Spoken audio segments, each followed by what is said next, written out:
GZ16 going crazy.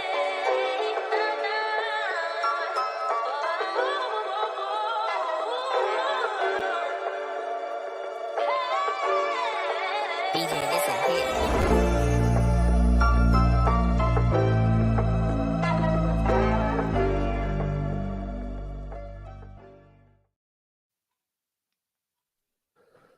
Welcome, everybody, to the Thursday R3 Rideshare Rodeo Roundtable. This week, we are short of Gary.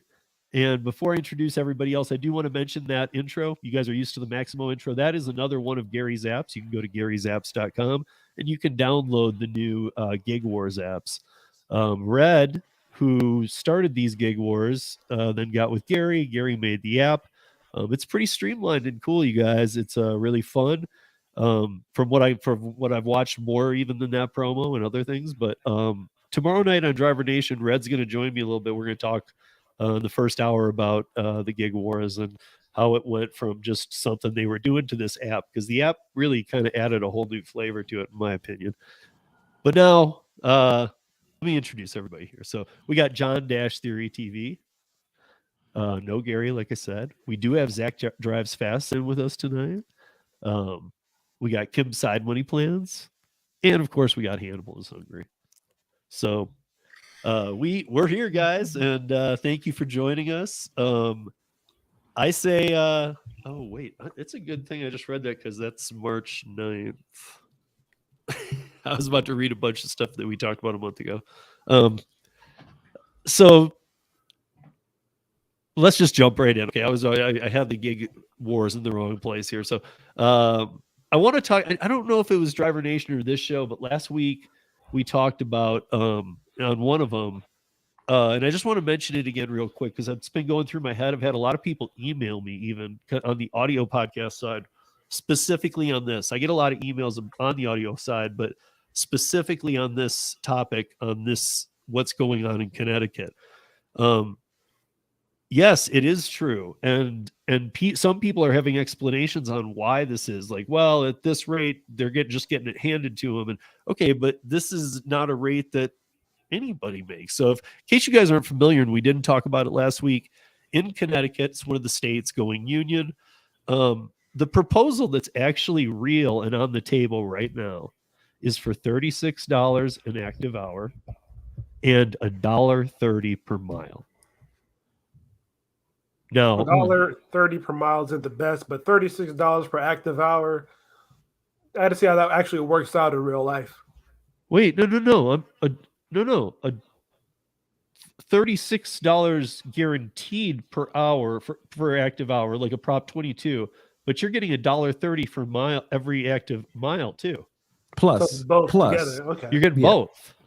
We're talking upwards of, for rideshare, $60-$70 an hour.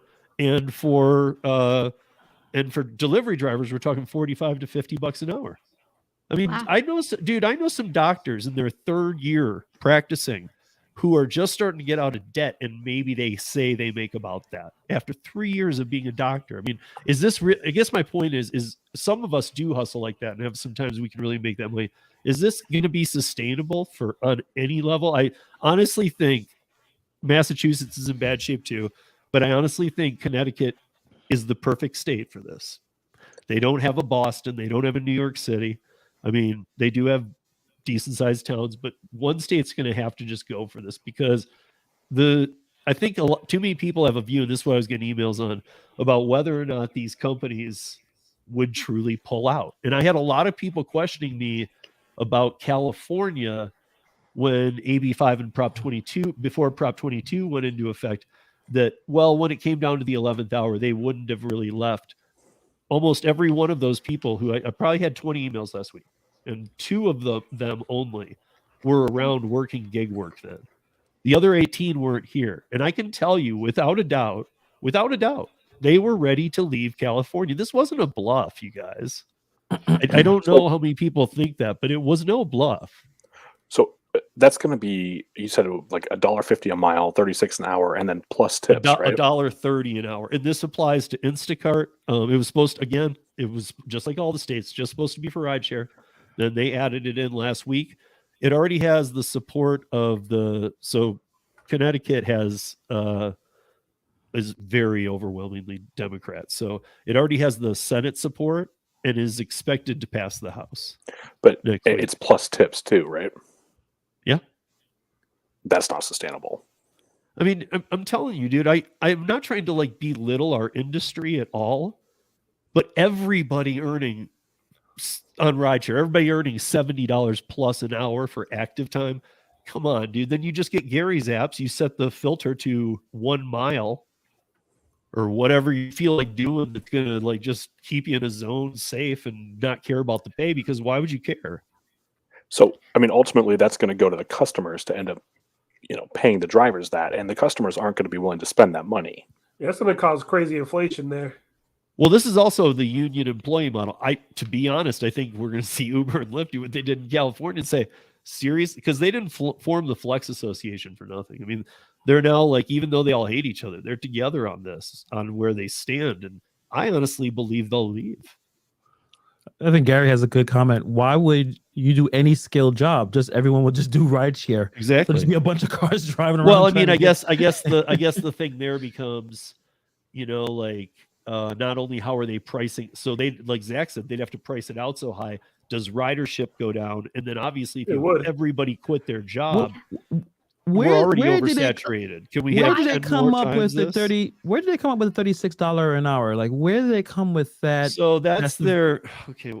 Was that data they kind of came up with? Like, this was just something that somebody said to me. I don't have it here. In an email, but I'll find a way to make a community post about this or put it in the show in the notes comments of this video after, because what he said is right. Like what his comment is right. He was saying what they're doing is they're adding the most you could make according to this, and he was right. I can post an article to go with it too. I'll post his comment and an article. That show, because I know what he's talking about, and when he said it, I'm like, but that's a stretch, because it's based off of the Lyft guarantee to sign up and do whatever it is. Oh, they try to get you to do like a bunch of rides. Yeah, do 200 rides in 30 days and get $3,800 guaranteed, not bonus. And because they said guaranteed, they said, well, then that's what you can afford to pay. I'm thinking, why wouldn't these companies want to leave? Because even if they charge customers more money, they're still not making any profit, and they're dishing out all this money to drivers for no profit on their end. Why would companies stay? As a company, I wouldn't stay. So in my market, you cannot get an Uber or a Lyft from the airport. And the reason was because the cities were trying to charge them such outrageous fees. And so instead of doing that, Uber and Lyft were just like, we're out. So, I mean, what would Connecticut be to just pack up and leave? They're not going to pay that. Right. I mean, like, and the gig companies, that here's what I say to a lot of people who even doubt. I mean, I have a lot of like evidence on like how close this came, and the governor being involved in California. I mean, they were there saying, really, we have to make a deal. You're going to affect mass transit in California. And the gig companies were literally sitting there going, we know, but you got 2 minutes and we're out. We turn the app off. Yeah. In California. And they literally knew, well, 40% of our workforce gets to work by Uber and Lyft. They donate rides to voting. They do that. Uber's done their due diligence of being true political scumbags and getting in bed with every city government, all those kind of things that will help them when it comes to having to fight for, being a criminal organization. It's just unfortunate because, like a lot of these bills and a lot of the stuff that they're trying to push across the country just represents government overreach. It's like interfering with the free market, but we're looking at how Uber and how they handle the free market, where they're not following all the rules either. So it's just everyone just shady, and who's going to out shady each other? But $36 an hour. And in Connecticut, there's some really wealthy places in Connecticut. Just so everybody's aware, the federal minimum wage is $7.80. Yeah. But it's going to be 36 plus tips plus $1.30 for every mile. I mean, even delivery drivers could be looking at $60-$70 an hour. Yeah, Look, I'm all for. Go ahead, Hannibal. No, I was just saying. I think maybe it's going to take one state that demands something crazy, kind of like this, where the companies will pull out. Like, okay, all right, Connecticut. There's wealthy places in Connecticut that there are some well-to-do people there, but this is outrageous. And they have to start to they realize that what happened with California, and that guarantee pay was going to happen in New York. Where are the companies going to start pushing back? They're going to have to pick and choose some states that they're going to be able to stay, and some they may have to leave. Yeah, no, I mean, there's already. I mean, I love this. I'm jumping around a little bit, and then we'll come back to where we were. But there's a article out on City Council in New York, Hannibal, talking about. So they spent all that time making the delivery app fee cap. Yeah. Okay, of 23% is what they could be charging. But then they went to the restaurants and like double dipped them on a raise in price. They're like, listen, we can only charge this, so we need to raise prices on your items again. I'm like, if you're going to do a regulation, do it right. Go in there and say, listen, you cannot manipulate the prices of the menu items for any reasons at all with the restaurant. Because that's like, it almost sounds like old mafia style stuff. We're bending their arm. Like, hey, like, I mean, it's like, you have to do this. Like, no. So make the regulation not so much about some other things. Make it about, you can't charge 10 to 30% more on every item on the menu to people that order as opposed to going to the restaurant. You just can't. Agree. I mean, no company that delivers their own food upcharges their food. They just have a delivery fee. So make that the bottom line. Say, hey, listen, you guys just have to be transparent, show the customer the processing and the delivery fee. And you have to show them real prices on the items. That would get it to the point where these companies would have to show $40 delivery fee. Why? Now you're going to have people going, well, wait, why? Yeah. Everything's so shady, man. That's where that's where I think there's effect when they put it on that and just said you can't charge more than this between your processing and service fee. Okay, well, we'll just take it out on our restaurants then.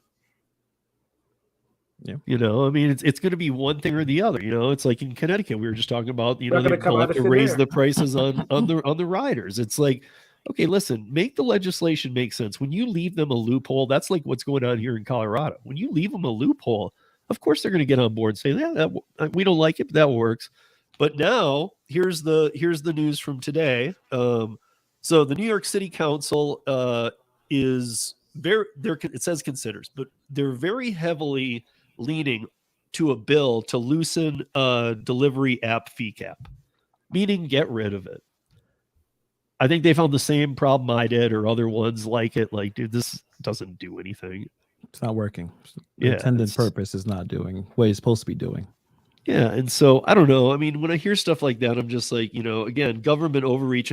But here I'm blaming everybody now. Seriously. I'm blaming the gig apps because they throw money at this stuff, not wanting to be transparent. They should be transparent. Look, half the problems would be solved tomorrow if they just went to transparent. Let's be honest. Yeah. Because at full transparency, I am a driver advocate on all kinds of platforms. And to be honest, my advocation for you would be, hey, if I went to you and I didn't know about the app and I said, are they courier? Are they fully transparent? Yep. Well, then I got nothing to help you with because you don't have to take those orders. I guess that's the other thing. Is there a penalty for not taking them? There shouldn't be because you're an independent contractor. So it's like that again, it goes to that. They can't want to pay us like independent contractors and treat us like W-2s. And that seems to be what they would love to do, but that just doesn't work. And I think eventually there will be a hybrid model, but in the meantime, make the legislations make sense. Nobody's in the right here. I have been against legislation forever. It is absolutely needed. I hate to say it. I mean, it's now not even like, hey, maybe they'll work it out. I know they won't. Every state is fighting a different battle.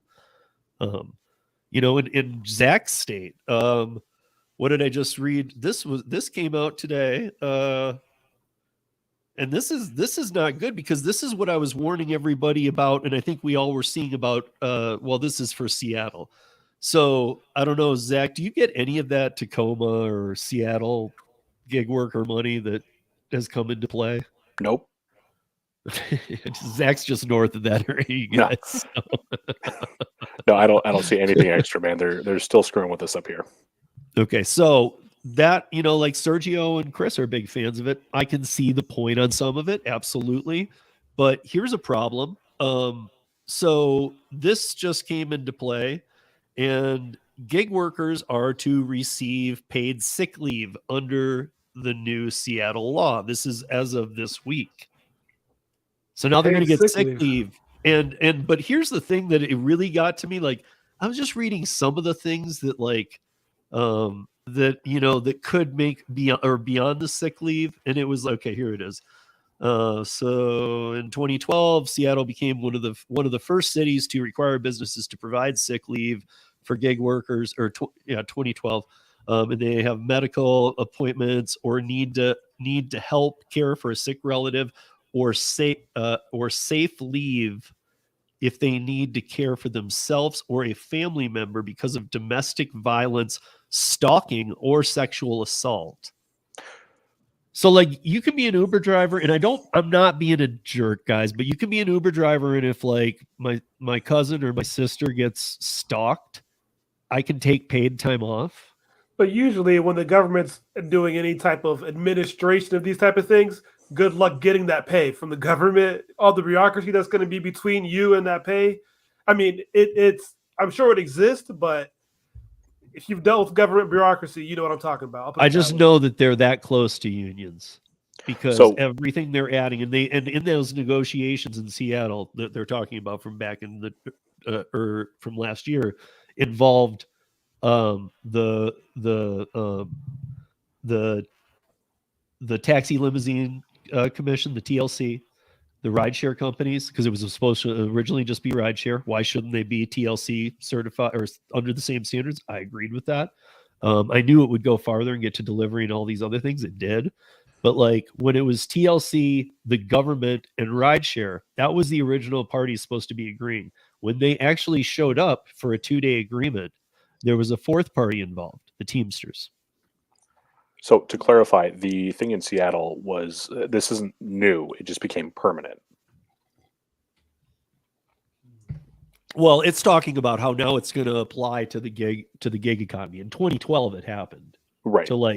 To traditional gig workers and such. Right. It's been in effect, but as of like last week or something, it became permanent. Right. Yeah. Yeah. But the fact that they're making this applicable to gig workers, I'm not a fan of this kind of stuff. I just see this as we're like, tiptoeing up on a union. I mean, call it what you will. I think all the states are. They're just, it's weird. Like I thought, I guess my thought for this year was going to be, it would have happened a little earlier, and it was kind of going to all be like Massachusetts might have been different, but the rest might have just kind of followed AB5 and really hurt. And now they're seeing the PRO Act might not happen. So they're all going in different directions on how to approach this. And it's like every state's is kind of completely different now, what they want. Like I saw a thing about Minnesota. Minnesota wants a union too, big time. But they also want to charge the Uber passenger and the Uber driver to redo the highways. Amazon drivers too. To read. That they want that to go into money allocated for road care. Because we're the problem of the road. Because the taxi union. 1% of drivers in Minnesota, the taxi union pays into that. So why shouldn't all the gig economy? That was their argument. We need less government, guys. I'm telling you. I agree. This is totally unrelated, but I don't know if you guys have been checking the news about the Restrict Act.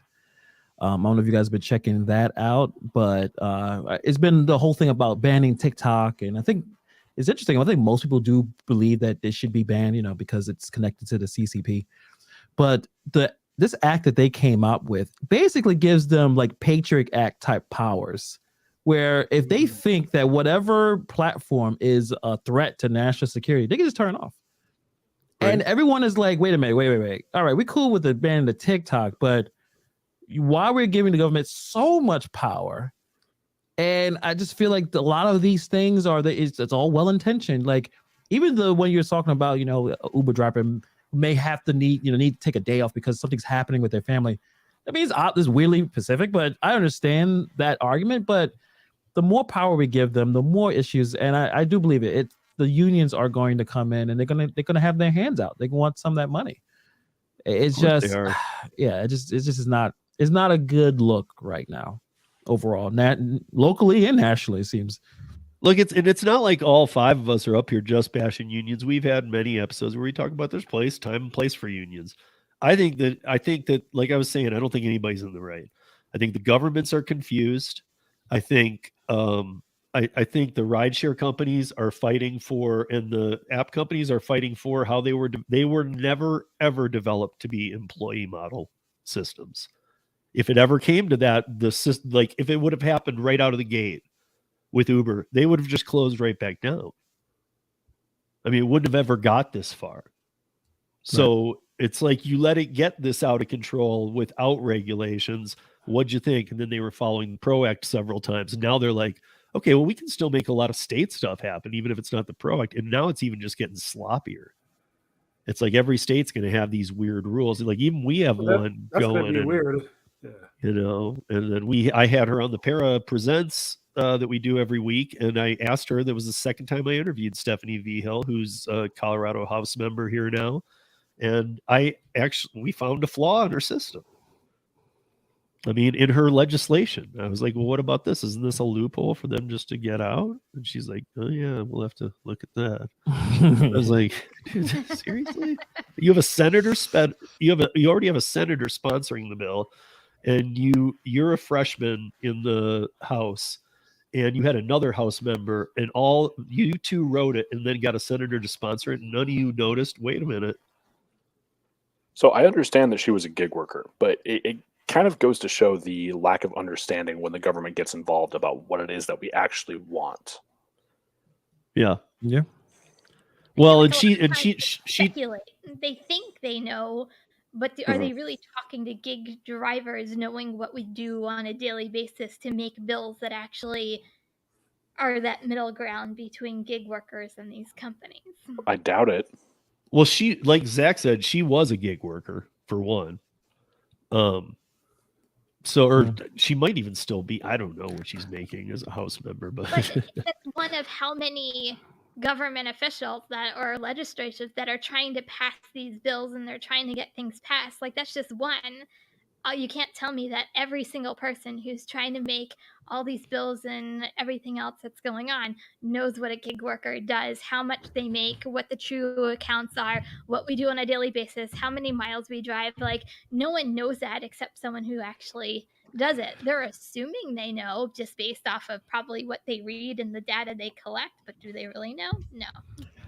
I think a lot of it is they grab people, because I noticed this anytime you guys watch a lot of the media news, right? You watch it doesn't matter if it's local or national, you'll find gig workers who are mad and they want more of something. They want more money. They want more security. They're upset. Something happened. They either got robbed or their bike got stolen or something. They got abused. And I don't know if the politicians are only listening to the people who are in some kind of trouble and they're not happy with this. Like it's very odd, or it's very rare to see a gig worker who is out there struggling, but they're adapting. They actually enjoy this work. They enjoy being independent. You don't really see that a lot on the media. It's usually the companies need to do more. I'm upset. And that's the people that I think the media pay attention to the most. Yeah, it's the classic case of the squeaky wheel gets the oil. Yeah, exactly.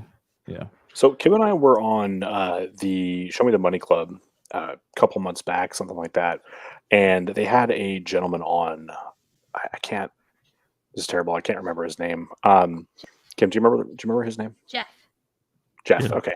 And so Jeff was very don't do these apps, and we were kind of having I don't want to say a debate, but a discussion with some questions. And Kim and I kind of both took the same approach. Like it's never a perfect system, and you can have complaints while still taking part in an imperfect system. Right. The more you know, the less you get walked on, but you can still take part in that system and just not get walked on in the process. Yeah, exactly. Or you can take a W-2 at Enron and not get completely get destroyed if your life is ruined. So look, guys, the bottom line is everybody's a scumbag once they get up to that level. I actually had somebody propose me a really hard question. I'll give it to all you guys. Like, John, you're good. Let's see if you can get this one out of the gate. Name I don't know how it was worded to be, not good person, but name a Fortune 500 woman CEO who does good things with her career. You lost me at. I'm not picking on just women. Fortune it was 500. just they were asking about women. To be honest. Can we use Google? Yeah, go ahead. The problem is, like, you might find one good thing they do, but if you look into their history, you can find 100 horrible things they did. Like, the reason they get to CEO is because they're willing to do bad things. I guess Especially it's the a Fortune question. 500. You're running the world at Fortune 500. Yeah, what you're saying is like there's no ethical CEOs. Yeah, ethical. There you go. It's probably a difficult thing because I know right now, like the Uber CEO. I think I was watching Rideshare Professor. The amount of money that Dara Khosrowshahi got, a boost. You got to raise to 26 million. Yeah. 26 million, and you're thinking, well, I don't see why he would get a boost. Like, what has he performed? What are there, like, performance? What do you call it? KPIs, key performance indicators. What has he demonstrated that he should get that much money? And it's hard to like defend that when you see that happening. Like how is he able to get extra $20-something million? I think for a driver, it's hard to relate to somebody who, when you're making $20 an hour and then you see somebody like a CEO making $20+ million a year, like it's hard to relate to somebody that vastly different from the people who are working under you. I mean, granted, they do have CEOs have a lot of responsibility, but it's hard to relate to as a driver when it's that big of a boost. But Kim, I would say I understand why LeBron James makes as much money as he does. I totally understand it. I see exactly what he produced. I see the kind of company work. Like, yeah, I understand he makes $40 million. But when you see the CEO of Uber getting that much money, it's hard for me to understand why. I mean, maybe there is. Maybe there's something's happening but I don't get it. That's the thing. I can see like maybe a couple 100,000, $1 million, a couple single-digit millions. Maybe we're talking about 20 or 40 million. I mean, yeah, it sounds like he's killing it. What you're really doing there? Like, what are you really doing there? That's what's happening. Did you really, increase the revenue that much? What? I don't know how to segue into John. I know how to go from John's to Kim's because I got something. We carry here for these segues. I know we're gonna have to take a hard segue into John's because I want to talk about the story John's bringing up about tipping culture. Maybe this will relate a little because the elites don't tip either. Drivers need more earnings, so go, John. So this story is interesting. It kind of mentions that on CNN that after the pandemic, or I guess during the pandemic, that a lot more places are asking for tips now from customers. Customers are feeling pressures to tip. Now, I think everybody's used to going to like the restaurants that you would sit down like at Applebee's and tip. But now, maybe even at a coffee shop. Now they're talking about ice cream stores, even like more casual places like not saying Chipotle specifically, places like Chipotle. There's people asking for tips. And should you really be tipping? Should you feel bad about not tipping? Now they're afraid that people are feeling bad about not tipping or being forced to tip. And the example they gave was kind of crazy of somebody who goes to like I think it was like a coffee shop. They have the iPad, and then instead of doing anything, they just walk away. And I'm like, you're gonna walk away and expect it to be 0? I was like, those are some very nice people. I'd put at least a 1, a 5. It's pressure. There's a lot of pressure when you order something and they turn that iPad around.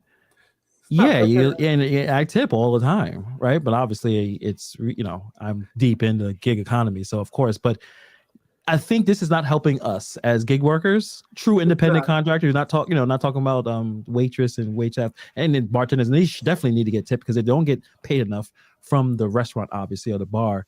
But I think what's happening with the customers, they're going to get exhausted and fatigued with constant tipping. even though there's places where they're getting the wage, they're getting a wage is probably, at least a point. They're still working there, so it must be decent enough.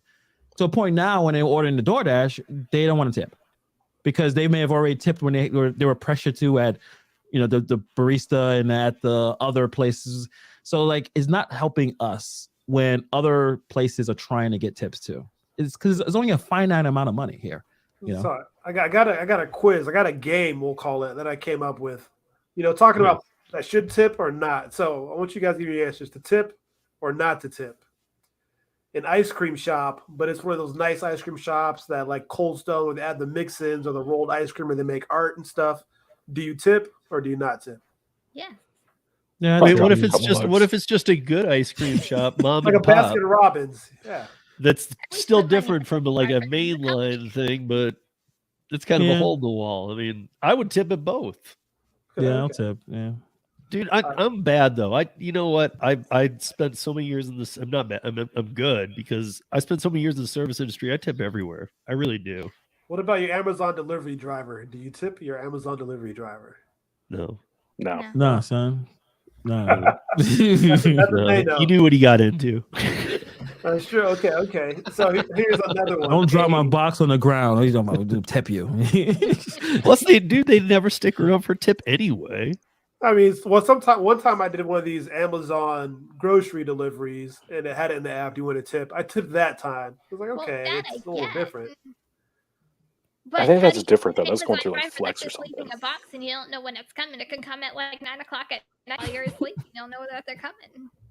Right. So does this count as a tip? If I leave a tray of candy outside my door and chips and those type of things for whoever comes? Yeah, that's a tip. I mean, sure. Yeah, it's value. Am I going to eat it though? Because I don't know you. I don't know. I mean, it's not like a sandwich in a Ziploc bag. Let's talk about a bag of chips. Check this out. You give me a Ziploc sandwich, I'm probably not going to eat that. There's a house here in my market with a bunch of college students that order all the time. And, I'm used to seeing like chips and waters and the occasional soda and stuff outside with a nice little sign that says "Thank you, delivery person." But these college girls take it one step further, man. They put free booze outside, and I take that every chance I get, man. I'm like, woo, thank you. Walking away like, you guys are awesome. Like, we say free booze, like a can of Bud Light or like a little mini shooter. Oh man, they had like loose bottles of Modelo the last time. I think they had some like Truly or whatever those are called. I didn't talk about those. Yeah. Alcohol that's legit. If I knew that was the place you were going to and you saw 0 tip, would you still take that order? Yes. I think I would. I honestly think I would, because I'd probably grab 2 or 3 of them and be like, man, that is. You got your tip there. Yeah, $10 worth basically. Yeah, I'll take that. Man, they're choosing tipsy over tipping. Oh, I like that. Tipsy versus tipping. Makes sense. I think I made a really bad joke on a community post a couple of weeks ago. I said, "Would you tip your landlord?" And I think no one. I think no one said yes. I think one. If they did, it was a joke. Who would tip their landlord? I was like, no. What happened if that landlord went above and beyond when you needed them? Maybe you got locked out or somehow, or something went wrong and they took care of it. I don't know. Give them homemade cookies and call it a day. Dude, there's a reason why the second half of somebody renting you something is called Lord. I didn't come up with the name landlord. Manager, I don't know. I'd buy him a Truly or a Modelo. See, that used to tip me back in the day. Let me buy you a 6-pack, buddy. But let me put these up against John's question though too. So I tip for exceptional service. We have a great mom and pop shop up here, and Thomas too. I tip for great service. So here's my question too, because I tip for all service. I just won't go back. Mm-hmm. I mean, if I sit down, somebody waits on me, even if it's bad, they're going to get a tip. They might not get my best tip, but they're going to get a fair tip because I sat down, I ate. The food could suck. I can't blame the server. The server could suck and the food's great, but it was late. I can't blame the kitchen. I view it as an overall experience. If I go out, I'm tipping. You could get tipped very well, or you could just get a basic nominal tip from me. And if I do that, I won't be back. So what is the lowest tip that you've ever left somebody? percentage wise? If you had to guess, I could talk about one time where a bev nap in the middle of winter that said "Don't eat yellow snow." That shit too. like a 5%. Okay, what about somebody know that, like, because I ended in a nice place where they knew we had bad service, and it was like $100-something bill. It was over 100, so I couldn't not tip them. But like 5%, even if that bill was still a decent tip, but it wasn't as much as they expected for sure. Okay. And it wasn't as much as I would have tipped anybody else that even gave average service. It was that bad. What about you, Kim? The minimum I always tip is 20%. If you give exceptional service, it can go up to like 25, 30. I'm like with Steve. Like I tip based off of everybody does their job at the restaurant. It might not be the server's fault. It might not be the restaurant's fault. I feel like a lot of times it's a team effort. So, I don't think I've ever tipped honestly below, really 20%. I tipped. Yeah, me neither. I tipped 10% once because on the a normal, waitress. I'm like 30% tipper, if not more sometimes, just based off. I've been in the customer service industry my whole entire life, so I kind of understand a lot of times the problems, and sometimes people just have a bad day and call me a softie. I don't know, but I'm still. So I got my my bill. The waitress literally walked by and tossed it on the table without saying a word. I had been courteous, polite, didn't get a single refill on my water, anything like that. Just tossed it. I was like 10%. But usually I'm a minimum of 20%. Yeah. I mean, I'm with Kim. I really, to be honest, one on every 5 is my standard. I worked in the industry. It's just what it is. It's just, will I be back? And was I happy? And if I'm happy, you could do really well. I mean, a good bartender or something that gave me a round of shots for me and a couple friends, they, in the end, if I were, especially if I'm drinking, second bar I hit when I was young, a couple years younger, and they noticed I was a little buzzed, but they took care of me in a good way. They know in the next day, if I can even remember, I'll wake up and go, wait a minute, I'm tipping like 50% or something. You had a good night. But so I saw this from Chris Taylor too, that, he may sound bad. I won't put tips in a tip jar.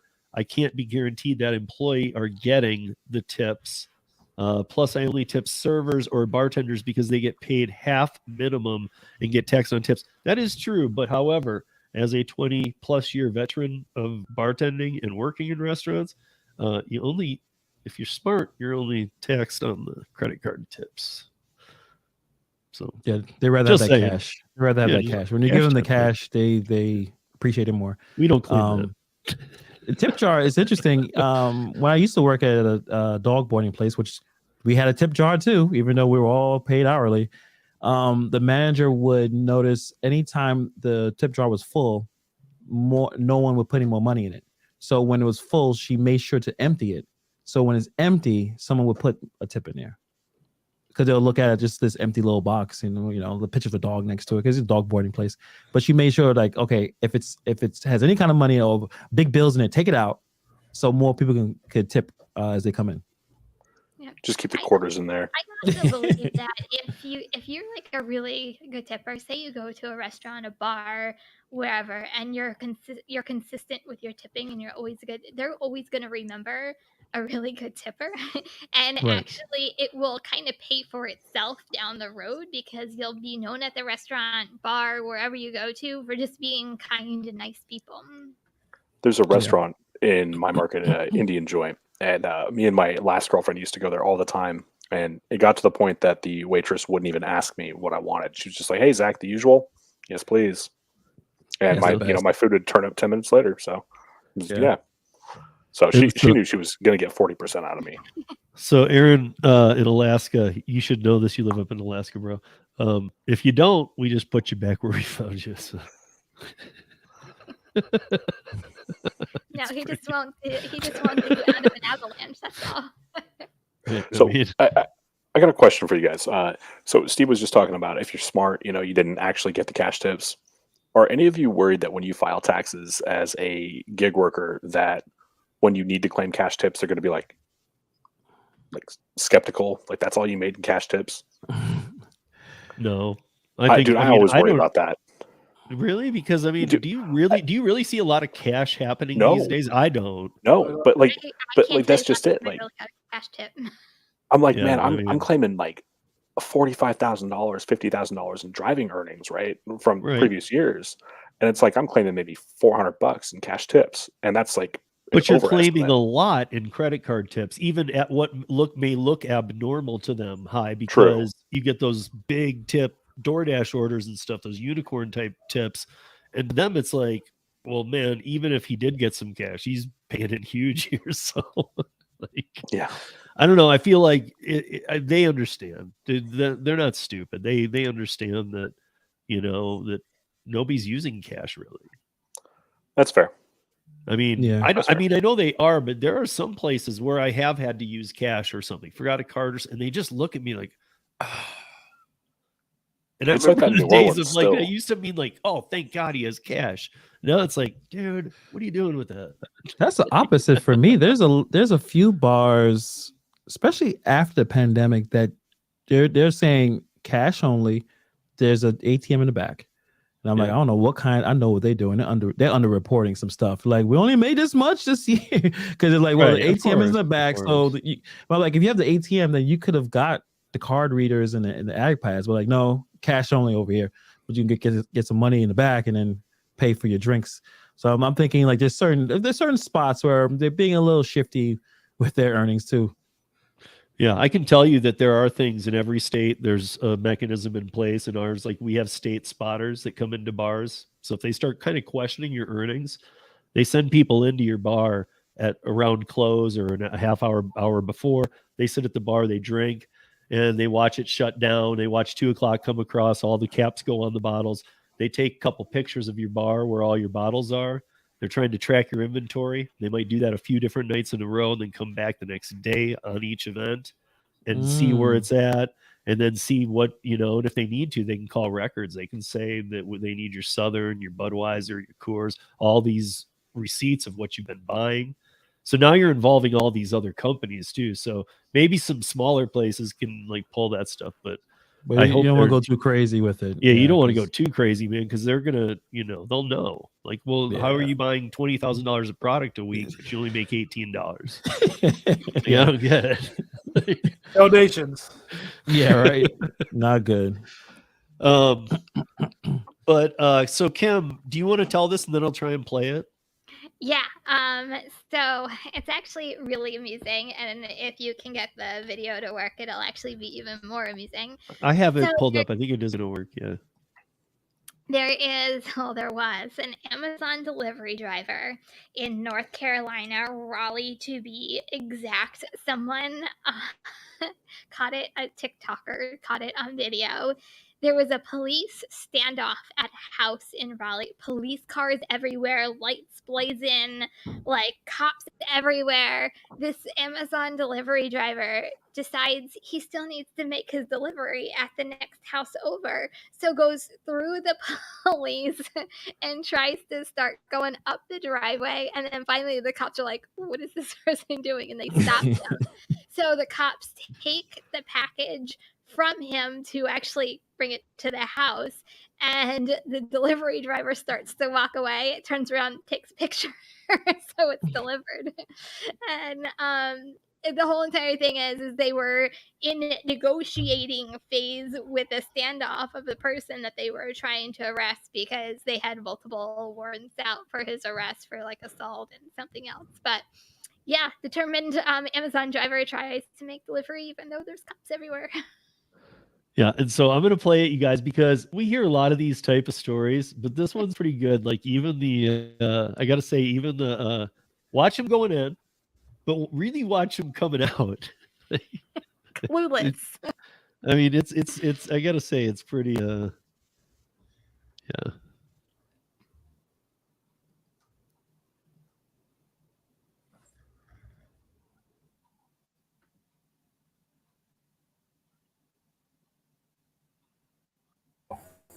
He's going to deliver his package. I don't give a fuck. Go Amazon. Amazon don't play.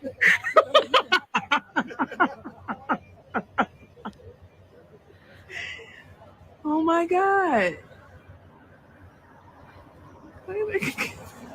Give us the package, bro. What are you doing?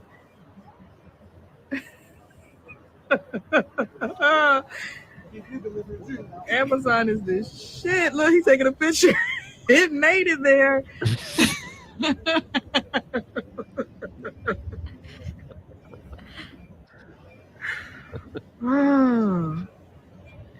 When you serious about your work, what? Go Amazon.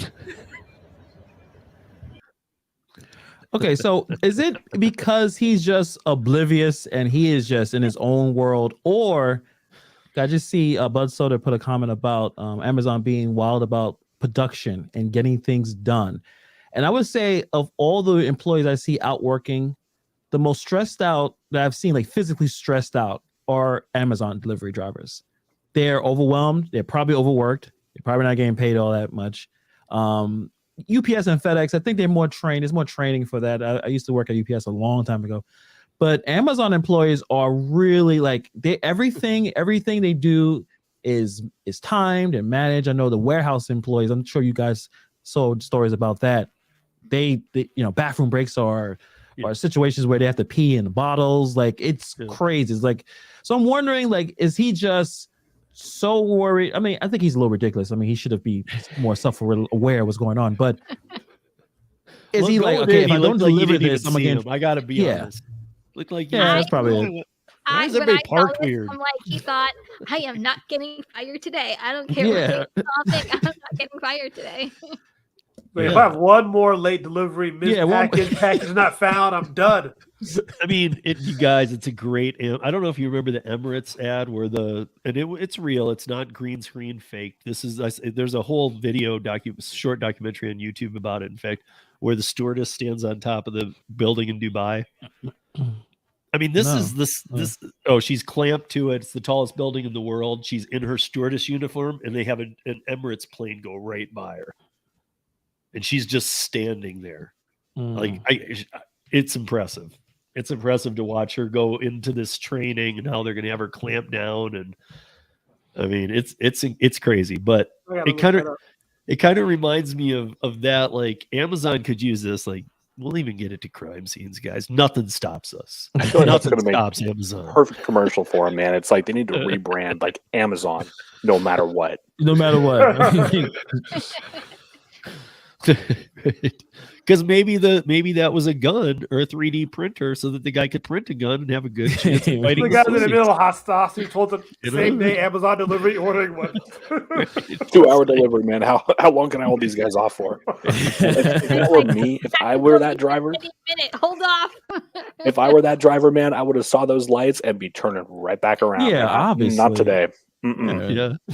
Not me. I don't know. I see a lot of these. I thought that one was more hysterical than normal, only because of his attitude. Like, okay. Going in, he just looked like he was like, everybody's parked weird. And then on the way out, I mean, obviously he hands it to a cop. There's cops everywhere, but he's over the bush taking the picture of the package being there. Like, he's still not letting 30 cops even like. He's not paying attention to the cops. He's like, wait, I gotta grab a picture. He feels safe with that. And then he's like typing on it. You know, he's finishing up the order on the app. He can't even get to his car first. Like, maybe I should get out of here and. You gotta keep it moving. You gotta, you take a picture. Sometimes when they hand you the package, you're like, oh, before I hand it to you, I gotta take a picture. I'm like, all right, What I want to know is if you got some kind of a raise. Have you guys ever had a delivery that you actually went to a house and you looked at it for whatever reason and go, are you kidding me? Oh yeah, I've had somewhere I had to like step over trash and stuff to get to the door. I'm like wild cats in the yard. I'm like, oh my God. How far away can I put this but still be close enough? Right? You need to get like an extender pole with a hook on it and be able to like keep like somehow maybe electronic even. They can go up to like 50 feet and then like a long ass selfie stick. Yes. Telescope it out there, drop it, swing it around like you're fishing. Have your own drone set up, man. Just hover over the house. Just... Yeah. I mean, if I've got to some houses where, I've seen the barking dog and I just don't care enough about the app to put the dog's like Cujo. He's like foaming. Yeah. He hasn't been fed in a month. Like he's just looking at me like, I don't even care about the food. I'm eating you. And they always say he's I'm just safe. like, I'm He's leaving not it here at the gate. Forget you. You ever see that Vine? Never mind. You know what? I'm gonna butcher it. Never mind. Sorry. Well, I'm gonna screw it up if I try. Before we go any farther, we'll see how far into the stories we can get tonight. I do want to play a short video. We'll play the full video tomorrow night on Driver Nation, by the way. But I want to play a short video on something premiering next week.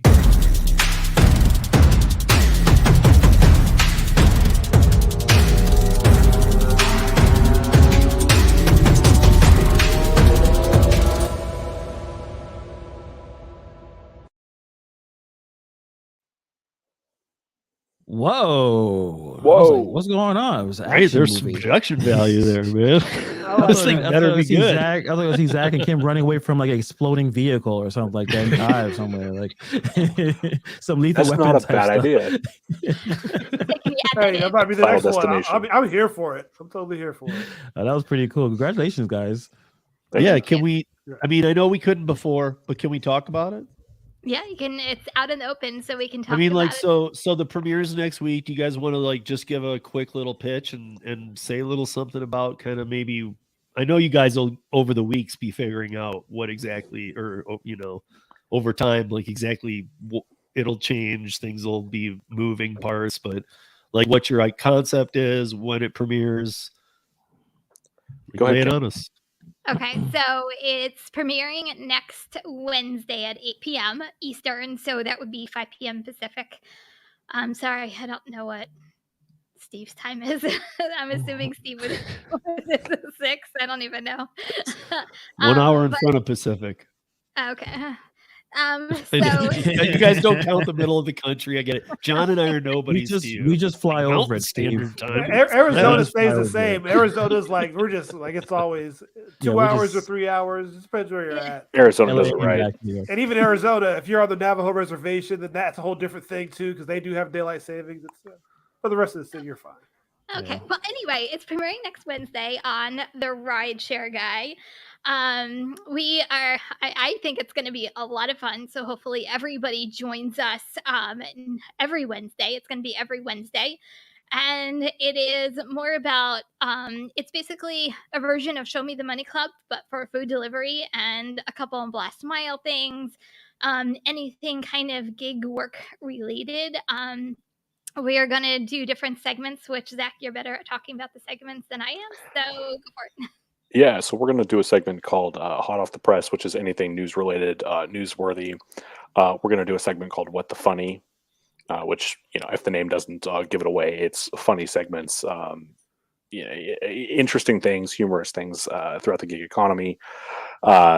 There is going to be a segment called Pennies to Prosperity, where we talk about various tips and tricks to help increase earnings from 2 very different perspectives. So, the show's called Money Hungry. It's going to be a blast. I was going to say, I actually happen to know both of them very well. I know Zach very well. I know Kim very well. And so I was going to say, you guys are, I don't see it being a fighting thing, but you guys definitely come from different perspectives on a lot, knowing you two. So, we do. Yeah. But I like that. I think that's the kind of thing I go for in my podcast and stuff. So I appreciate that kind of stuff. So when they approached me to do the show and told me I got to pick my co-host, I was like, Kim. And they're like, okay, cool. It's like, yeah, well, I was like, well, you didn't let me explain. They were like, yeah, okay. Yeah, Kim's great. So I chose Kim because she and I do not see eye to eye on a lot of this stuff. And I think that different perspective is really what is going to, I don't want it to turn into Zach's propaganda hour, right? Or Zach's conspiracy theory time, I want it to be something that's well balanced and something that we can have a conversation about, because and this is true of so many things in life, right? The truth is rarely way over there or way over there. It's frequently somewhere in the middle. And I think having 2 pretty differing opinions is going to help bring people closer into the truth. Yeah.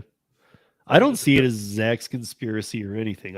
I to be honest, I think that's the kind of mesh that will make great conversation. And that's the end goal. Yeah, and I know it is, and that's, to me, that's great, because I mean, like, sometimes Chris and Sergio are so on the same page. It's still a flawless show. I love it. Like, it's great, but this will be much different, in my opinion, because you guys won't be synced up. No. And just by talking to Zach and us going back and forth, even now, we've been working on this for probably a couple weeks now, and even when we're talking about different stories and different, we're like, yes, no, maybe, and we have like a yes, no, maybe thing going on. But I promise we'll nail down exactly what we're doing next Wednesday. But it's fun to see different perspectives on different things. And I said this on Tuesday, and I'll say it again. Sorry, Kim. Gary said something funny. Chris. Go ahead, Kim, with something important rather than that. Yeah. They are absolutely fantastic. So thanks for believing in us. Oh yeah. Go ahead, Zach. I think she cut out. Did everybody else hear, or did it just cut out for me? I think I got it. Said, yeah. Okay. Maybe cut out for you. Okay, never mind. But yeah, I mean, do either of you have anything else to add to it, or are you kind of like both a little bit like, God, I hope this goes well? I mean, I think that there's probably with that trailer. Come on, now that's gonna be the Super Bowl level. Thank you. All Zach, by the way. So congratulate him on that trailer. Nice editing. Yeah, Kim is a streaming professional at this point. So Zach, take her lead. She's been doing streaming every. Yeah. You haven't stopped, right? Like every week for the past. I don't know, back from UDM days, right? Like, which I call it UDM days as if it was a long time ago. But yeah, back in the UDM days. Yeah, back in those days. But yeah, Kim is a streaming professional. So it's interesting how we all grew from streaming, how we used to do it when we first started.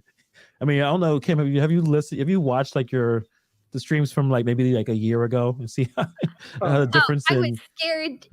I can't curse on this show, but I can't curse period. But I was scared, you know what? Like, I first streaming because I wanted to get out of my comfort zone, and even doing YouTube just keeps pushing me out of my comfort zone, and I kept challenging myself to do different things and get out of my shell. And I always challenged myself business-wise in my W-2 world. So this was my way of challenging myself. And man, the first time I'm like, I have no idea what I'm doing. And I even think I said that in my live. I'm like, guys, I really have no idea what I'm doing. So hi. Yeah, well, yeah. I mean, you have become quite a. I mean, like I think we all have. We've been doing a lot of streaming, especially once this all started. I do remember one specific stream. A lot of people won't remember it. I don't even know how it began. I know Hannibal was there, and Hannibal was even playing a video game. You were playing that dumb Uber Eats game. Yeah, trying to see if there was any sense to be made of that thing. But we were more just all hanging out. We weren't trying to do a live stream. It was late at night.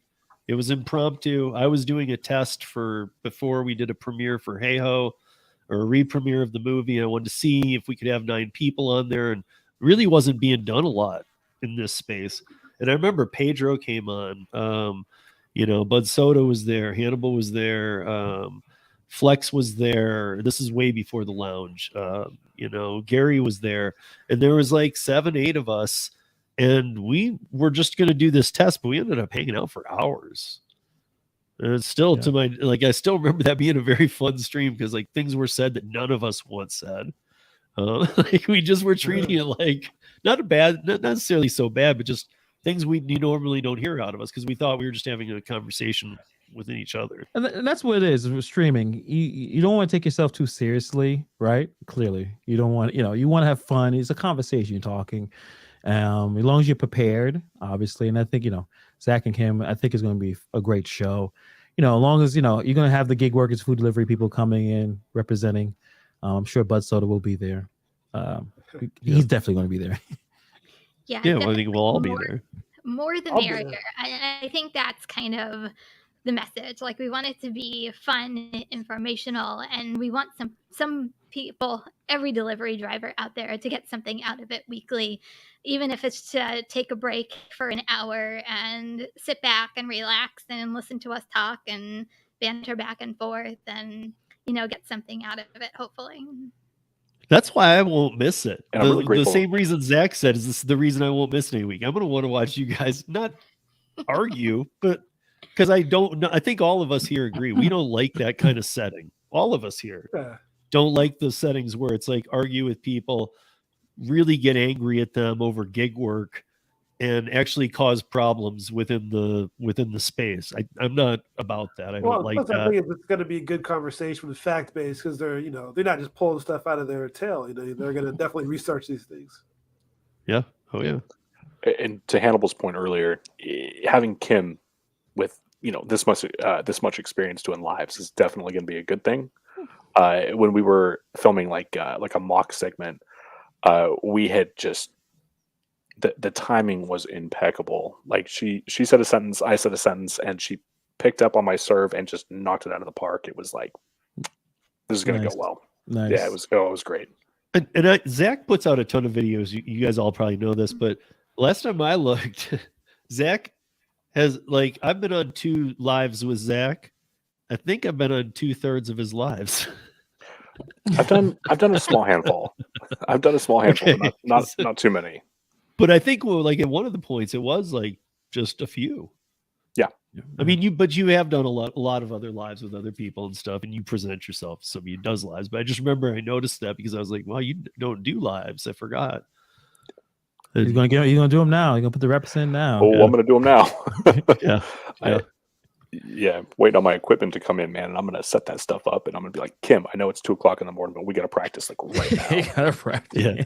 I'm like, good luck, buddy. It's 2:00 in the morning. Well, actually, I will say it was pretty funny when it was announced. Was it on Show Me the Money Club or during your guys' coast? Well, I know, but during your guys' co-stream, there was a bunch of people there to hear what the thing was. And I don't know if you guys were seeing all this because the comments were doing some weird things too, which I can tell you about later. Like Kim, I was watching on both channels, and when you commented in the beginning, every time you commented, it showed as Zach in his. Oh, really? It was some strange stuff was going on, and I was watching it in yours, and it was correct.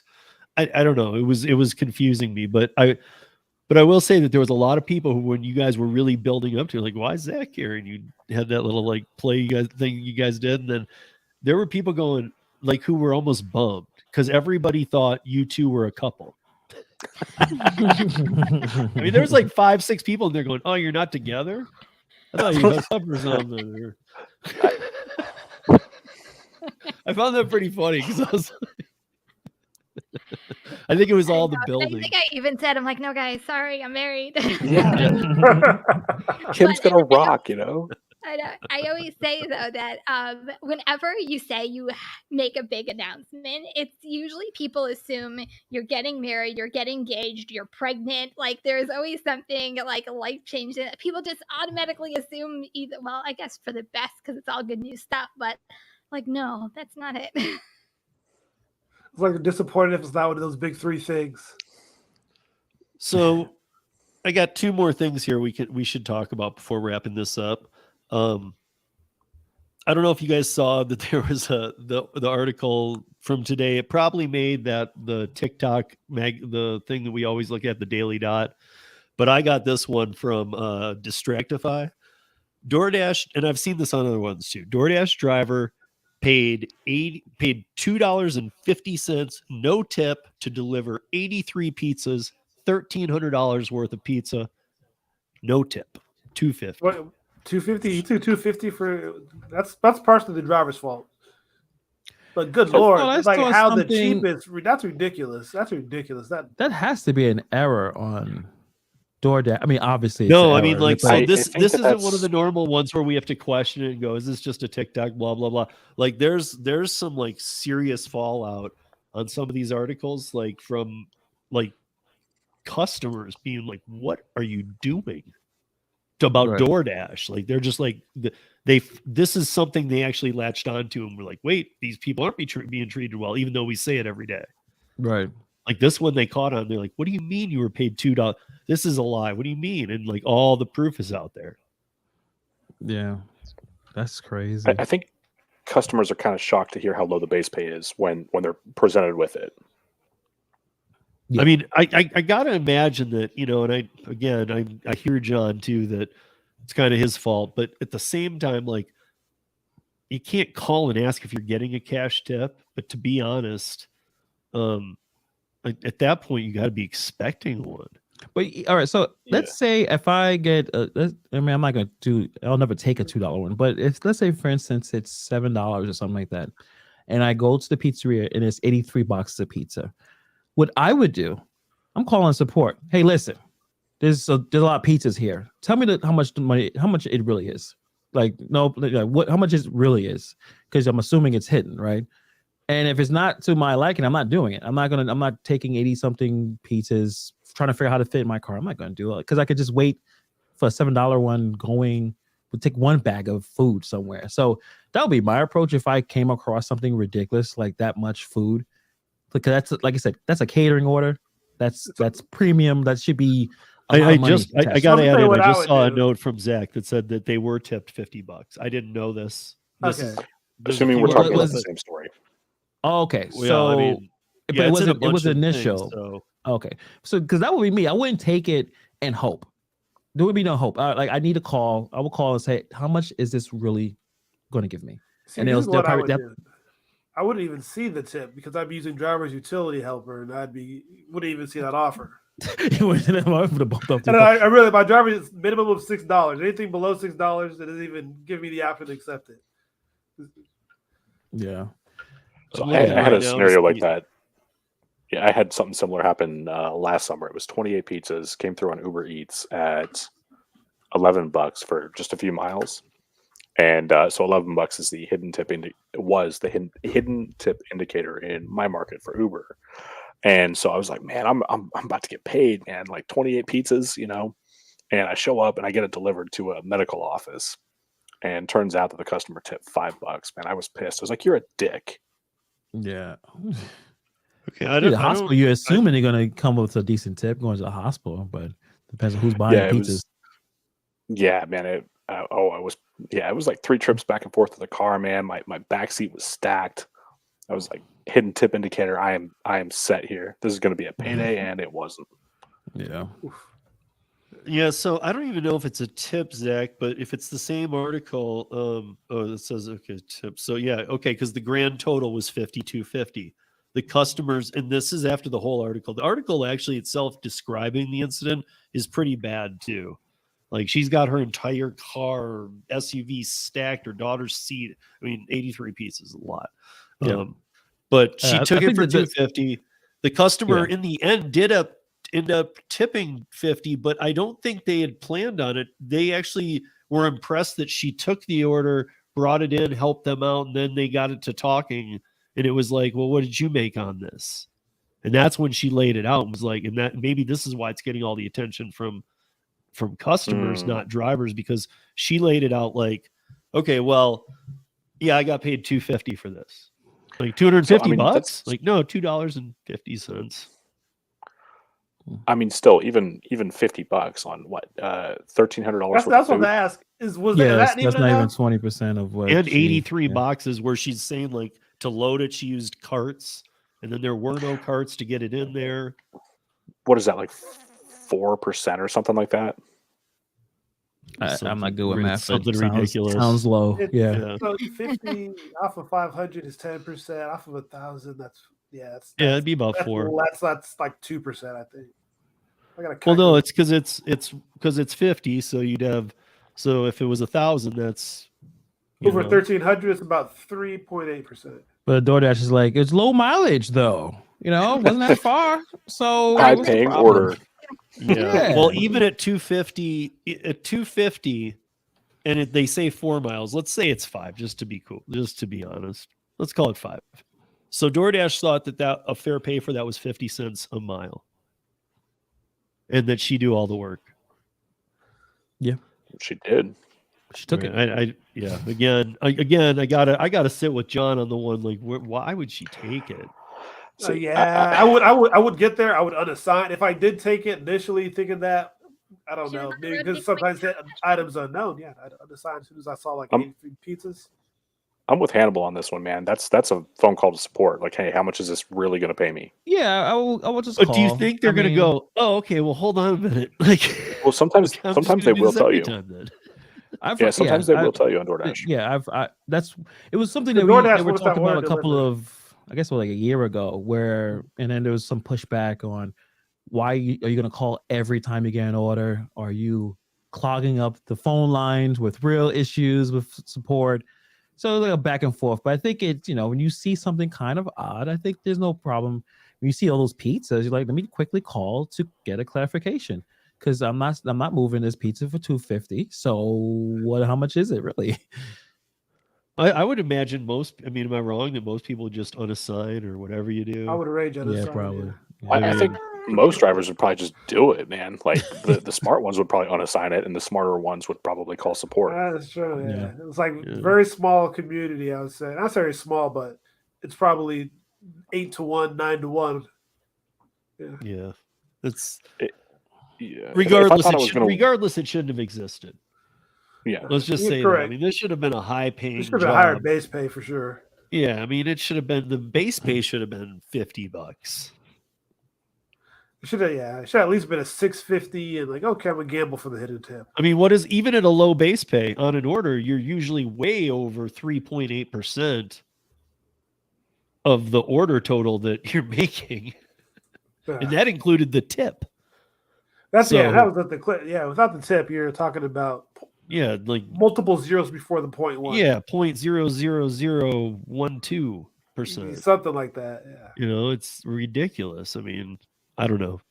I would really like to be in the store and watch the DoorDasher that did that, and not to be a jerk, just to say, did you not? You saw that's $2.50, right? It would be like one of those movies where it's like time slows down. I don't mind. Like, excuse me, are you really gonna do this? I got Steve's standing there looking like a National Geographic crew, man. Like, what's he gonna do next? Sometimes, though, if an order is that big, some restaurants actually can print the receipt, and the tip will actually be on the receipt. Sometimes, if it's that big. I've seen that before. I with the restaurant I know of, and I do a catering order before. Sometimes I take ownership of the catering order. I said, "Hi, can I see the receipt?" And like they know me by now. They're like, "Here you go," and I look, and then I'm like, But some restaurants already have it on their receipt if it's that big of an order. Yeah. So Kim, do you ever say, "Can I see the receipt?" And you're like, "Oh, somebody else is gonna come pick this up shortly." I actually might take a different view than everybody so far. I might actually take the time to say to the pizza location, "Hey, do you know that you're entrusting me with 83 pizzas and I'm being paid $2? Because guess what? I got 100 better moves than delivering this." You know how much that is? 83 pizzas are worth all this. Of course, street? Steve. Right, I'm going to the park and Steve, sell them for $5 each. Steve will harass the people at the pizza place. Because if I'm a pizza shop owner, though, I mean, okay, if it's not corporation, let's say it's a smaller place. I mean, honestly, dude, I would want the pizza shop owner to know. Do you know that DoorDash is paying me $2.50 to do this, and I got no tip on it? If I was an owner, in the worry of hey, man, do you know your product's going out and something bad, and I'm not going to do it, but most people would. Yeah, take one box or 3, or like I don't know what you're talking. There was 67 pizzas. It's supposed to be 83. I don't know, man. Still a lot of pizza. What's the problem? I don't. Right. It's you got 67 boxes, man. Quit complaining. You really gonna count all these pizzas while I'm here in front of my face? I gotta go. That's all they gave me. Like, I don't know. You only have to contact support. Can I get a slice? Yeah, it's like Instacart all over again. Why do you have 11 boxes left in your car? Oh, those are mine. Separate order. It's a stack. I'm going to drop it off somewhere else. Gratuity, 18%. And then the only other thing I know we didn't mention it last week is that. And I don't even know if we just leave it as a question. You guys all think about it for a while, but what the heck? Lyft CEO and president both stepped down. I have never heard. I mean, that's going to be CEO and president, that's going to like- be a picture of the definition of too little, too late. Like, who's coming with me? I am. Yeah, I think the new CEO seriously, is dude. I think his name is From David Amazon, yeah. Rideshare. Yeah, Yeah. Amazon exec.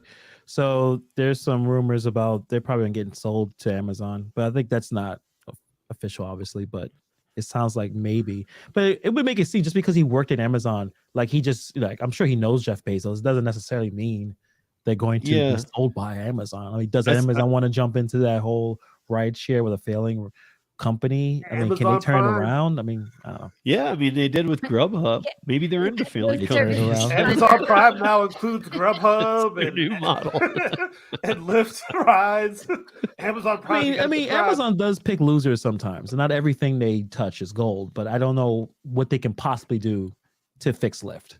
Yeah. They're paying a But lot. what- Prime- Prime more money Prime into it. Plus, I $50 think a Lyft is year, still gonna be around, and no some- service fee for Lyft ride shares.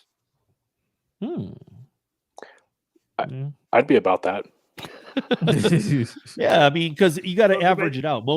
Some people use rideshare twice a week, 3 times a week. Some people use it once a month and Yeah. would still get it. So you'd probably average out to something decent. But I They think, start to take some market share from Uber. yeah, But I mean, the guy isn't a CEO or president. Like, he's stepping into a role he's never had in his life. In fact, I think that what I was reading is that he's been in charge of and I'm not downplaying it, but he's been in charge of like a children's book thing that they do. like a nonprofit something. Yeah, Like so it's nothing- like I don't see where his expertise in rideshare is going to come. So is that even more likely that they will be sold? I don't know. I don't know what this is. I mean, to me, maybe it's like, look, we're waiting for this thing just to burn out, and we really want to go to our private islands that we've bought. So we're just going to put this guy in the place till it falls apart. It's like He's gonna run basically, it hey, into the everybody, come short this stock. Look at me.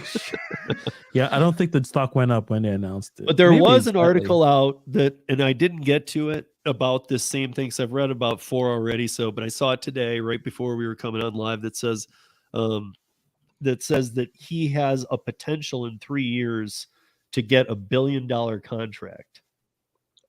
So I'm gonna have to look into what that is. I don't know what that means. I don't know if he gets like half the company. If he, Yeah, isn't Lyft only worth $1 billion? Like, yeah, it's down. It's I think it's around 4, isn't it, or 5? It's By that Instacart's time, at like 3 years, it's 8 to probably gonna be 10. $1 I think Lyft's at 4 to 5. yeah. I still think that Uber needs competition. Like, I still think they need a company like Lyft to still have competition out there. Yeah, I agree. Oh, I agree wholeheartedly. They've done nothing to do that. And me coming from rideshare, all the years I did rideshare and all the rides I did, like Lyft needed to separate themselves a bit because all these startups that start I mean, we've seen like 3 start in Austin. So Austin must be a really good city to try and compete. I think they did that when they pulled rideshare out of Austin for a while because they said no. Just some things going on. So the couple of rideshare companies stepped it up there pretty big. But to be honest, I don't think that I think some companies could have some inroads to create local rideshares in the right market that maybe even do fairly well as long as their hope isn't to go worldwide or nationwide. But what I don't think there will be is a national, every state competitor with Uber, and that's going to be a problem. I like Bud Soda's comment here. See if r/Wall Street Bet saves them. Not Lyft. I don't know, man. They got GameStop and AMC or whatever it was called out of the gutter. Yeah. So Yeah. I mean, that would be hilarious. just allow EBT and Snap and just merge with Instacart, go down in flames, Like the infinity rings of failure. and threaten the government with that you will truly become a nonprofit if they don't knock it off with the regulations. Because as a nonprofit, you can get away with murder pretty much. So, I mean, neither of them can be profitable, and they're sinking the fastest. So the two should get together and just go instead of on us, go full blown evil on the government. Just a thought. I've thought for the past year and a half. So is Gary. I see him making comments in here, but like his comment here is great. But I mean, Gary and I talk about this on the other show a lot too, that for about a year and a half, this has been needed. So it's like, they've had every chance to, like, we said things like, why don't you just go to, before, this is way before upfront pricing, why don't you just go to full transparency since Uber isn't?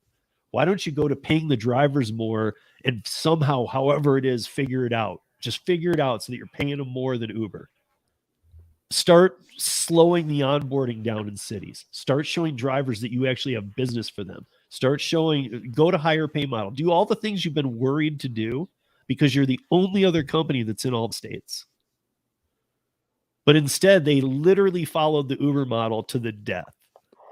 Yeah. And to me, I'm like, it's not like Uber's this amazing, gonna go down. I mean, they'll go down in history, but it's not like they're like the best company ever and great ethics and look at the profits they make. None of that's true. Yeah. I mean, why wouldn't you just throw a Hail Mary and say, okay, game change. Let's do everything the other way. Like, transparency, better driver pay. Let's do everything that they've been asking for. You know, like, too little too late, baby. Yeah. Yeah. Because I saw what this guy's saying is, I see a lot of the articles are titled, you know, like, we need to be more like Uber. I thought that's what you were doing and you're failing at it. You know, and again, I never understand we need to be more like Uber. Why they're not making money either. So I don't know why you're following them down a hole. They're losing money slower. Yeah. So you guys, we're gonna wrap this up for the night, but before we do, I'm gonna start with Hannibal. Hannibal, you got anything going on your channel? It's a bunch of stuff going on from where I can. On a Tuesday, me and you be hanging out, talking on our live stream Beyond the Algorithm. Obviously, talking about other ways to make money, whereas just beyond using the gig apps, and have some videos coming out, some plans working with Moves and Para app. So check out my channel. I was really, I would say really sick, but I was sick for at least a week and a half. And all I did was a bunch of YouTube shorts, but they've been doing pretty well because I only talked for like 1 minute at a time before I started coughing. But, obviously I feel a little better today. So I've been doing a lot of funny shorts and stuff like that, just keeping the content going. But yeah, so kind of getting back into the whole, making a whole YouTube video and making, taking 20 hours to edit it. That's going to sound like fun, but back into that groove the next couple of days. So, I feel you. Check out the channel. Yes. Yeah, absolutely. John, what do you got going on? Man, right now in the midst of a Walmart acceptance rate testing, raising it up, basically seeing if I get better orders as I go up, trying to get all the way up to 80, 90, 100% acceptance. So gonna bring them along in the journey and see if it makes a difference. So you're still working that Spark stuff? I am. Yeah, because I mean, I'm glad because I think the content that needs to come out too. Because I mean, like Spark got so built up, I think that it needs to be followed. So, because I don't know. I mean, I guess some people tell me that they're doing pretty close to as well as they were, but I find that hard to believe because overall, when I talk to people, I'm hearing that no matter what the market, Spark isn't doing what it was. You can still do well, but I think as a gig app, it's maturing, so it's going to need some more saturation, and of course, that's going to come with. I mean, I think also at the same time, the economy is not what it was even a year ago. So yeah, definitely see those things colliding. Yeah. And then Kim and Zach, I'm going to let you guys do it together because not it, but. Zach can go first. Yeah, so on my channel, I've got a couple of videos in the works. They're probably going to take at least a week each between researching and filming. So I'm going to be posting a little less frequently for the next couple of weeks. But, of course, I've got the stuff with Kim on RSG and then, my contributor videos over there as well. Yep. And Kim, do you have anything to add? I mean, this is a big deal, you guys. This is this is Harry's channel. Harry didn't used to do these, and I think Show Me the Money Club opened up the door to wait a minute. I have an untapped resource over here. I need to deal with this, and that kind of opened up the door for these two. And I think they're going to be doing something cool. But it opens up the door for them too to a whole different audience too. So I'm excited for them. I don't know. Yeah, I'm super excited. So you guys have to tune in to next. I keep saying it. I feel like a broken record, but maybe I can like subliminally put it in like your minds for next Wednesday at 8 p.m. Eastern, 5 p.m. Pacific. Please join us on the Rideshare Guy. I will send it out to all these guys on Wednesday morning to community post it so everybody has it, and you guys can just click on the links and you can join us on Wednesday. As far as me, I've been doing a lot of content lately. I've been doing a lot of informational videos, some short, some long. You never kind of know what's coming out. A lot of stuff that I see updates, I've just been trying to get it out as soon as possible. As far as lives are concerned, Tuesdays still remain the same at 8 p.m. I'm meeting Gary tomorrow night, so that's exciting. So I get to see Gary. And then Wednesday is the Rideshare Guy. Thursday, we're back here with the Roundtable, and I think that's my week. Yeah, Kim doesn't ever sleep. Like her and I text a lot, and so I saw like some of her things are like I'm like, get some sleep, and she's like, I don't get to sleep, and she says all this all the time, and I know she doesn't. I know she's always doing stuff, but maybe one day all this will allow her to like sleep for a few days. Or go to Disney World or something she loves to like take some time to herself. I know. Hopefully, maybe my goal though is this summer. I'm already somewhat pre-planning it. I want to go. You guys don't know the Jersey Shore, but there's a really nice shore, like really down South Jersey, called Cape May and Wildwood, and like do a whole Jersey Shore long weekend, hopefully in the summer at some point. So we'll see. And then maybe Disney in the fall. I don't know. We're kind of planning it out right now. So I do want to hit this too, because we did talk about this not too long ago, Ellen. I had heard this because a friend of mine in Illinois, there's another buckle called Stable. In fact, we had Stable here on this roundtable, and then I had Buckle on a podcast. And yes, he is in Illinois with Stable, this user, and he was trying to renew his policy, and Stable said, we're not renewing any policies. We're going through a company revamp.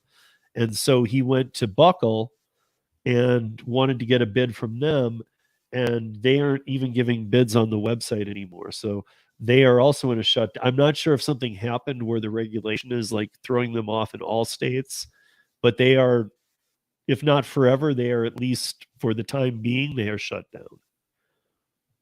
Which it's kind of weird that the two insurance companies that tried helping gig workers shut down within a week of each other. I mean, there's definitely a story there. So interesting.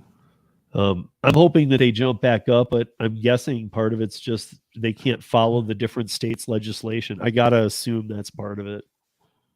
Like Chicago's getting ready to. I mean, Chicago's another one. We won't even get into it tonight. But they're getting ready to just. Rideshare is almost over there, you guys.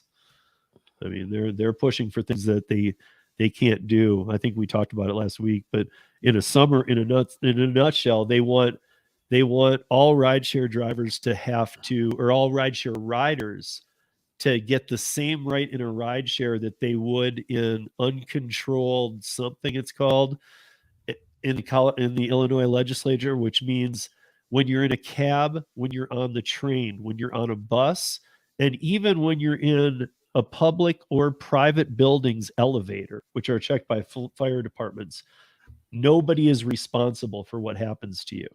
So they want to put that restriction on Uber and Lyft rideshare and make them pay into the system the same as all these others do. Now, I'm pretty sure RTD or whatever it is in Illinois for buses and the L and their trains and all that stuff probably don't pay because they're government stuff. But, I mean, taxis do. So I think the thing became like, hey, taxis have to pay into this. So you're going to have to too. And so Uber and Lyft both already announced publicly if this happens, because it goes to a vote second week of April. If this happens, we are leaving the state. They've said that is clearly out there. So we'll see what happens with that too.